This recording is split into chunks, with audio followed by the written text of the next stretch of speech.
bang.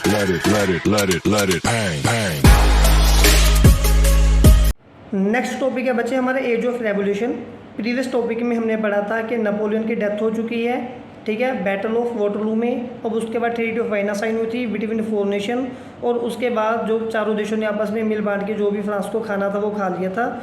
अब उसके बाद फिर जो सीक्रेट सोसाइटीज़ फॉर्म होनी शुरू हो गई थी। अब उसके बाद हम जानेंगे एज ऑफ रेवोल्यूशन। देखिए एज ऑफ रेवोल्यूशन है ना, वो 1830 से लेकर 1848 के टाइम पीरियड को एज ऑफ रेवोल्यूशन बोला जाता है। इसको एज ऑफ रेवोल्यूशन क्यों बोला जाता है ये आप लोग खुद डिसाइड करके कमेंट बॉक्स में लिखना और बताना, ठीक है। सबसे पहले देखिए क्या हुआ था कि many revolutions were happened during this time, but why.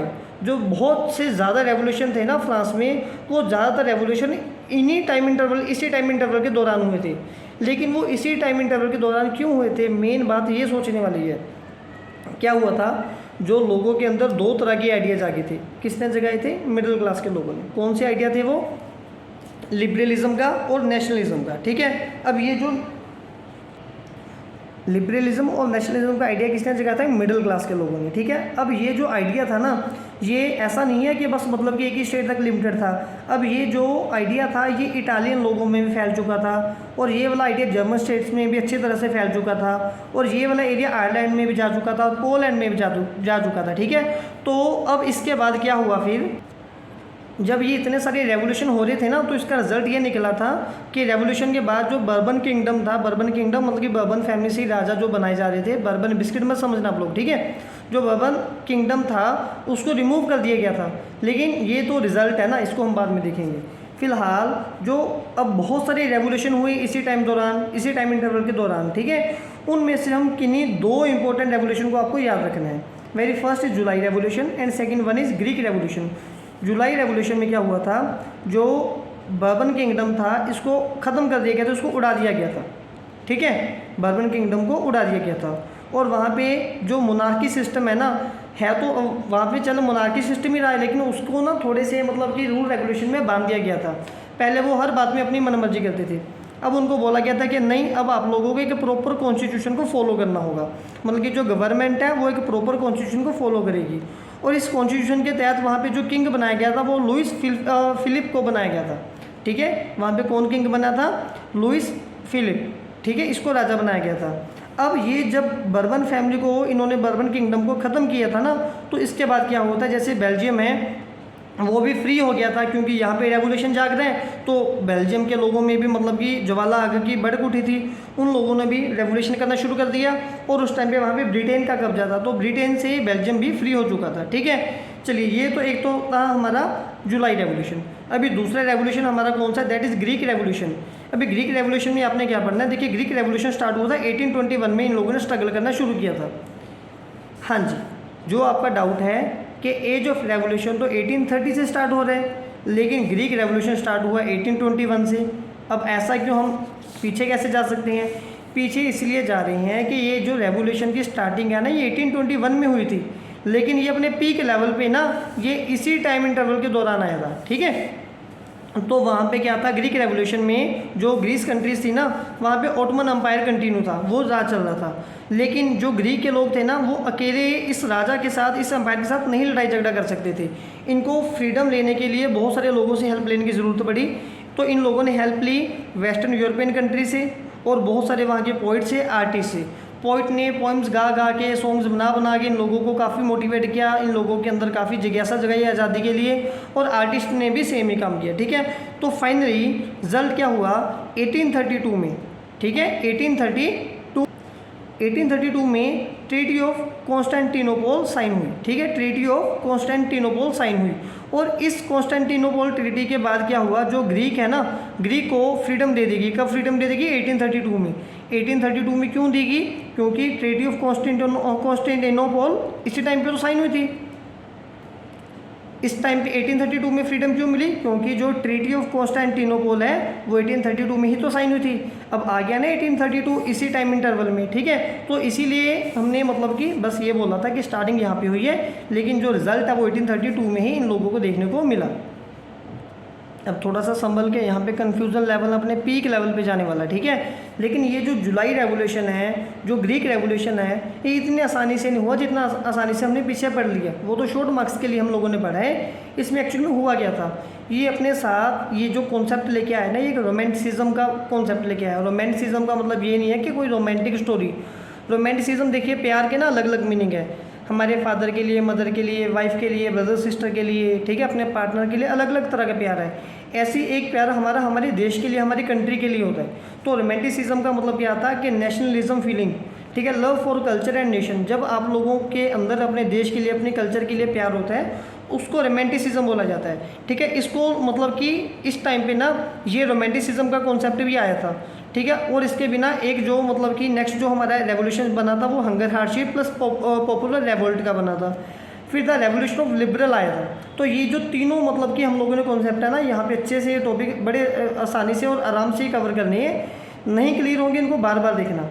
अब सबसे पहले रोमांटिसिज्म ने अपना कैसे कंट्रीब्यूट दिया जुलाई रेवोल्यूशन में, ग्रीक रेवोल्यूशन में, हम ये पढ़ेंगे। देखिए, रोमांटिसिज्म का मीनिंग मैंने आप लोगों को अच्छे से समझा दिया। रोमांटिसिज्म का मतलब क्या होता है कि जब हम हमारे देश के प्रति प्यार, सेक्रीफाइस दिखाते हैं ना, अपने कल्चर के लिए दिखाते हैं, उसको रोमांटिसिज्म बोलते हैं। अब रोमांटिसिज्म को किसने सपोर्ट किया, हमारे मतलब कि वहाँ के जर्मन फिलोसफर थे।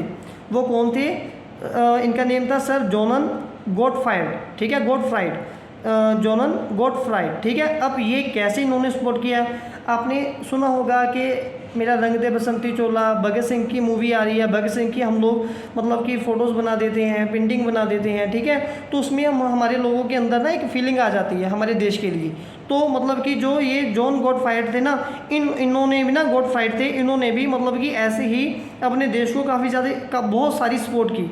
अब इन्होंने कैसे सपोर्ट की, देखिए क्या हुआ, जब 18th सेंचुरी एंड होने वाली थी, लास्ट पीक लेवल पे थी, तो उस टाइम पे रशिया, प्रशिया, ऑस्ट्रिया, ये मतलब ये ग्रेट पावर माना जा रहा था इन्हें, ठीक है।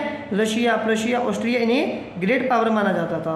और हमने लास्ट टाइम पे पढ़ा भी था कि जो रशिया है वो किंगडम था उसका पोलैंड के ऊपर। पोलैंड के ऊपर किसका किंगडम था, रशिया के ऊपर था।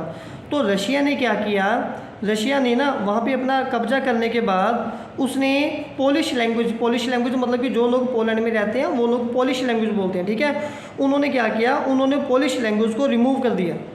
और दूसरी बात, इनकी लैंग्वेज को हटा के उन्होंने रशियन लैंग्वेज को इम्प्लाई कर दिया, मतलब कि इम्प्लीमेंट कर दिया वहाँ पे, ठीक है। तो जो लोग थे ना, लोगों को तो बड़ा गुस्सा आएगा। लोग बोलेंगे आप लोगों ने अपनी लैंग्वेज थोपो नहीं है, वो थोपो, आप लोग हमारी लैंग्वेज क्यों बंद करवाना चाहते हो, ठीक है। अब यहाँ पे ना कौन काम करेगा, रोमांटिसिज्म।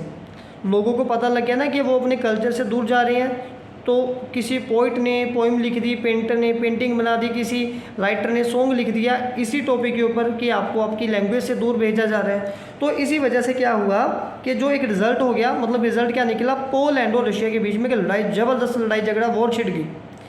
लेकिन उस टाइम पे रशिया क्या था, ग्रेट पावर में माना जा रहा था। तो पोलैंड बहुत छोटा था उसके सामने, ऑब्वियस ही बात है कि बुरी तरह से पिटेगा, हारेगा। तो रशिया ने क्या रिएक्ट किया, रशिया ने जो लोग पोलैंड की तरफ से फ्रीडम फाइटर बन के आ रहे थे ना, फ्रीडम की तरफ से पोलैंड की तरफ से फाइट करने आ रहे थे, रशिया ने उन लोगों को साइबेरिया की जेल में सेंड कर दिया। साइबेरिया की जेल मतलब बहुत ज़्यादा ठंडा एरिया, वहाँ पे कोई भी बंदा जाएगा, ठीक है, वो बस बर्फ़ से कवर हो जाएगा, उसकी बर्फ़ बन जाएगी, ठीक है। तो कोई भी बंदा इस एरिया में जाना नहीं चाहता था। तो ये जो लड़ाई झगड़ा यहीं पे बंद हो गया। रशिया ने काफ़ी अच्छे से अपनी पावर से इसको कंट्रोल में ले लिया। तो मतलब इस तरह से रोमांटिसिज्म ने थोड़ा ही सही लेकिन अपना काम तो किया। इसने पोलैंड के लोगों में थोड़ी सी बहुत अनक है जो वो जिंदा करके तो रखी ना, ठीक है। अब इसके बाद जो हमारा सेकंड टॉपिक है रोमांटिसिज्म के बाद hunger hardship plus popular revolt, ठीक है। अब हम इसके बारे में पढ़ने की कोशिश करेंगे। देखिए जी, हंगर हार्डशिप के टाइम पे क्या हुआ, जो यूरोप है ना, यूरोप 1830 में, देखिए एज ऑफ रेवोल्यूशन क्या है, वो 1830 से लेके 1848 है, ठीक है। तो इसीलिए 1830 के टाइम क्या हुआ, यूरोप में पॉपुलेशन बहुत ज़्यादा तेज़ी से बढ़ने लगी। पॉपुलेशन के ऊपर बिल्कुल कंट्रोल नहीं रहा। अब आप लोगों को पता होगा कि आप इकोनॉमिक्स में कितनी अच्छी अच्छी पॉलिसी चाहे बना लो, लेकिन अगर आप लोग अपनी पॉपुलेशन कंट्रोल नहीं करोगे ना, तो वो सारी पॉलिसी आपकी बेकार है। तो पॉपुलेशन बढ़ते जा रही है लेकिन प्रोडक्शन उतनी है नहीं, प्रोडक्शन कम होते जा रही है। तो लोग ज़्यादा हैं, खाने के लिए चीज़ें ज़्यादा नहीं है, तो ऑब्वियस सी बात है कि खाने पीने की प्रोडक्शन भी कम होगी। तो वहाँ पे लोगों में ना हंगर हार्डशिप मतलब कि भूखमरी ज़्यादा इंक्रीज़ होनी शुरू होगी। और गुलामी वगैरह स्लेवरी, लोगों को खाने के लिए बहुत ज़्यादा हार्ड वर्क करना पड़ा, गुलामी करनी पड़ी जिन लोगों के घर में मतलब कि अनाज का भंडार वगैरह लगा रहता है। तो ठीक है, लेकिन ये ऐसा हो क्यों रहा था, ये क्यों प्रोडक्शन कम हुई थी? 1830 के टाइम पे क्या था, इंग्लैंड से ना यूरोप में मतलब कि जो मशीन मेड प्रोडक्ट आने लगे थे। जब मशीन मेड प्रोडक्ट इंग्लैंड से आने लगे तो ये प्रोडक्ट थोड़े अच्छे होते हैं, तो इन मतलब कि और ये सस्ते भी होते हैं, तो इनकी डिमांड ज़्यादा होगी और जो वहाँ की डोमेस्टिक प्रोडक्ट थे उनकी प्रोडक्शन होनी बंद होगी। ठीक है, फिर फाइनली क्या हुआ, 1848 में 18 सालों के बीच वहाँ पे क्या हुआ, फूड की शॉर्टेज बहुत ज़्यादा आनी शुरू होगी। फूड की इतनी शॉर्टेज आई कि अनएम्प्लॉयमेंट अपने पीक लेवल पे आ गई। ठीक है, तो ठीक है, वहाँ पे फिर क्या हो रहा था कि मतलब कि ये जो हार्डशिप चल रहा है, हंगर हार्डशिप चल रहा है, लोग भूख से मर रहे हैं, लेकिन जो राजा है ना वो राजा आराम से इंजॉय कर रहे हैं। इनको राजा फैमिली से कोई बंदा नहीं मर रहा, लेकिन कॉमन पीपल वो बहुत सारे हज़ारों लाखों की गिनती में वो मरते जा रहे हैं। तो रिज़ल्ट क्या हुआ, लोग किसको आगे लेके आए थे, लोगों ने मतलब कि जो राजा बनाया था ना, वो अगर हमने प्रीवियस पेज में कहीं पे पढ़ा होगा, हाँ जी, हमने यहाँ भी लिखा था कि वो उन्होंने राजा बनाया था लुइस फिलिप को। ठीक है, और ये कौन सा राजा था जो इन्होंने मतलब इनको लगा था कि ये बर्बन फैमिली से बाहर है और ये हमारे हिसाब से काम करेगा और हमारे लिए अच्छा होगा। लेकिन जब ये आया तो लोगों ने बोला कि भाग यहाँ से, तेरे आने के बाद तो तू ऐसा मनुष्य राजा आया कि हमारे देश में गंदगी बुराई फैली पड़ी है। ठीक है, तो इन लोगों ने क्या बोला कि लुइस फिलिप को भगाने की कोशिश की। क्यों भगाने की कोशिश की? इस फेलियर की वजह से। इससे ना तो हार्डशिप कंट्रोल हुई, ना अनएम्प्लॉयमेंट कंट्रोल हुई, लोग मरवा दिए, और ये लोग पहले भी आराम से जी रहे थे और इसके आने के बाद भी आराम से जी रहे हैं। तो लोग बोले यार तेरे को लेके क्यों आए हम लोग, हमें तेरा बेनिफिट क्या आता है ये तो बता ना। ठीक है, तो चलिए, फिर जब लुइस फिलिप चला गया उसके जाने के बाद कुछ चेंजेस हुए। चेंजेस क्या हुआ? पहला चेंज क्या हुआ कि राइट टू वोट, सबको वोट करने का राइट मिलेगा और सबको काम मिलेगा, right to work for all. ठीक है, अब इसके बिना ना जब हार्डशिप चल रही थी, पॉपुलर रिवोल्ट थे, तो पॉपुलर रिवोल्ट में एक और जो रिवोल्ट है जो काफ़ी पॉपुलर है, दैट इज़ वीवर्स रिवोल्ट। ये कब हुआ था? ये 1845 में। 1830 से लेके 1848 तक जो एज ऑफ रेवोल्यूशन है, तो 1845 में एक वीवर रिवोल्ट हुआ था। उसमें क्या था, जो वीवर्स थे ना उन्होंने एक रिवोल्ट करना शुरू किया था अगेंस्ट कॉन्ट्रैक्टर। कॉन्ट्रैक्टर क्या थे, वो खुद तो बहुत सारे पैसे लेते थे और लेकिन इनको बहुत कम कमीशन, मतलब कि बहुत कम पैसे देते थे। और इन्होंने जो कॉन्ट्रैक्टर थे ना उन्होंने वीवर्स की जो पेमेंट है वो भी काफ़ी कम कर दी थी। ठीक है, तो 4 जून 1845 में क्या हुआ, वीवर्स ने स्ट्राइक की कॉन्ट्रैक्टर के खिलाफ। तो इससे क्या हुआ, कॉन्ट्रैक्टर भाग गए और लड़ाई झगड़ा देश में शुरू हो गया, दंगों वाला माहौल बन गया। जब दंगों वाला माहौल बना तो कुछ लोग मारे भी गए। ठीक है, तो 1848 में जो कॉमन पीपल थे उन लोगों ने, बाकी के लोगों ने भी लुइस फिलिप को गाली निकालनी शुरू कर दी। वो बोले यार तेरे को लेके क्यों आए थे हम लोग, तेरी सरकार में तेरे होते टाइम ये दंगे फसाद वगैरह हो रहे हैं, ये नहीं होने चाहिए थे। तो मतलब कि यहाँ पे भी माहौल बना था इसको भगाने का और यहाँ पे भी माहौल बन गया, तो फाइनली इसको भगाना पड़ा। फिर जो थर्ड टॉपिक रेवोल्यूशन हमारा आएगा वो कौन सा आएगा, वो थर्ड रेवोल्यूशन था, रेवोल्यूशन ऑफ लिबरल। देखिए अब क्या था, एज ऑफ रेवोल्यूशन में ना 3 हमने रेवोल्यूशन पढ़ने थे। एक था रोमांटिसिज्म का टॉपिक था, एक हंगर हार्डशिप पॉपुलर रिवोल्ट का था, और एक अभी थर्ड जो बचा है रेवोल्यूशन ऑफ लिबरल। अब इन लोगों का यहाँ पे क्या सीन है, देखिए रेवोल्यूशन लिबरल कौन थे, इनको कौन लेड कर रहा था, इनको मिडिल क्लास पीपल लेड कर रहे थे। ठीक है, इनका बहुत बड़ा कॉन्ट्रीब्यूशन रहा है पूरे यूरोप में, और ये लोग चाहते थे कि हमें एक नेशन स्टेट मिले, हम सब लोगों को अलग अलग नेशन स्टेट मिले। और ये बोलते थे कि वो जो नेशन सिस्टम है ना वो पार्लियामेंट्री प्रिंसिपल को फॉलो करे। पार्लियामेंट्री प्रिंसिपल का मतलब क्या होगा कि वहाँ पे नेशन स्टेट हो और वोटिंग सिस्टम हो, ढंग से चलने वाला वोटिंग सिस्टम हो, वहाँ पे कॉन्स्टिट्यूशन हो जिसको फॉलो करने वाली सरकार हो, फ्रीडम ऑफ प्रेस हो, प्रेस को प्रॉपर राइट में दी जाए कि वो गवर्नमेंट का अच्छा बुरा दोनों फेस दिखा सके, और फ्रीडम ऑफ एसोसिएशन भी हो। ठीक है, तो ये इन लोगों की डिमांड्स वगैरह थी। ठीक है, लेकिन जो जर्मन रीजन था ना, जर्मन रीजन में बहुत सारी जर्मन रीजन में क्या हो रहा था, जो मिडिल क्लास है वो पॉलिटिकल एसोसिएशन को लीड कर रही थी। तो ये जो मिडिल क्लास लोगों ने क्या डिसाइड किया, उन्होंने बोला कि भाई देखो हम ये पॉलिटिकल एसोसिएशन के काफ़ी करीब है, क्यों ना हम लोग हमारी सरकार बनाएं। तो इन लोगों ने मतलब कि मीटिंग में डिसाइड किया कि ये सब लोग जर्मन नेशनल पार्टी को वोट डालेंगे। जब इन सब लोगों ने जर्मन नेशनल पार्टी को वोट दी तो क्या हुआ, जर्मन नेशनल पार्टी सत्ता में आ गई। ठीक है, जब लेकिन ये सत्ता में आ गई और ये वन बाय कॉन्स्टिट्यूशन अब इसका राज आ गया। लेकिन जो पार्लियामेंट थी ना वो मिडिल क्लास लोगों से डोमिनेट होगी।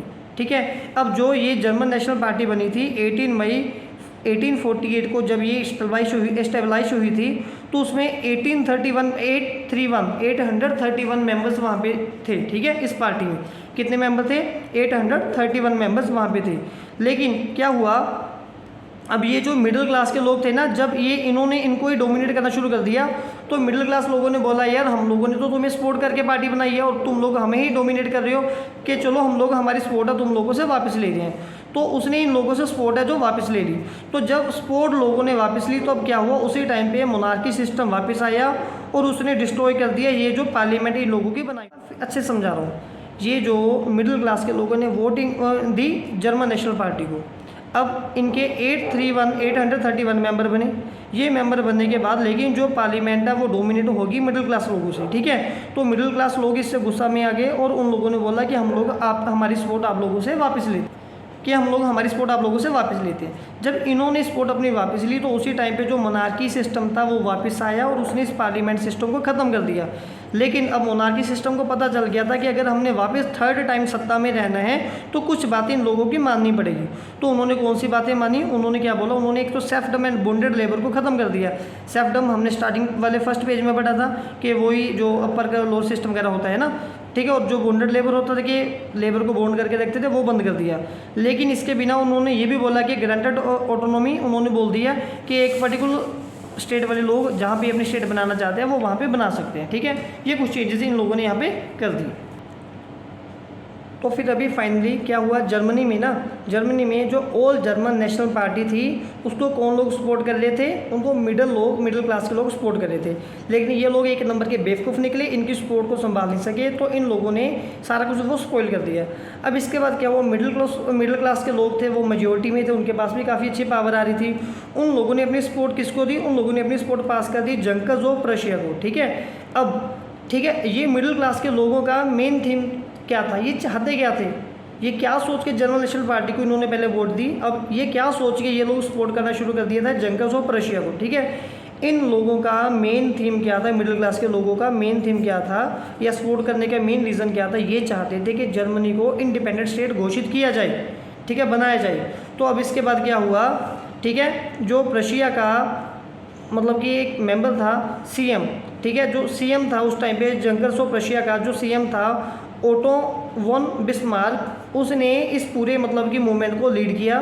और इसको लीड करने के बाद उसने क्या किया, रशिया ने एक वॉर मतलब ये कि लड़ाई झगड़ा किया, कि युद्ध किया। किसके साथ उसने युद्ध किया? ऑस्ट्रिया के साथ, डेनमार्क के साथ और फ्रांस के साथ।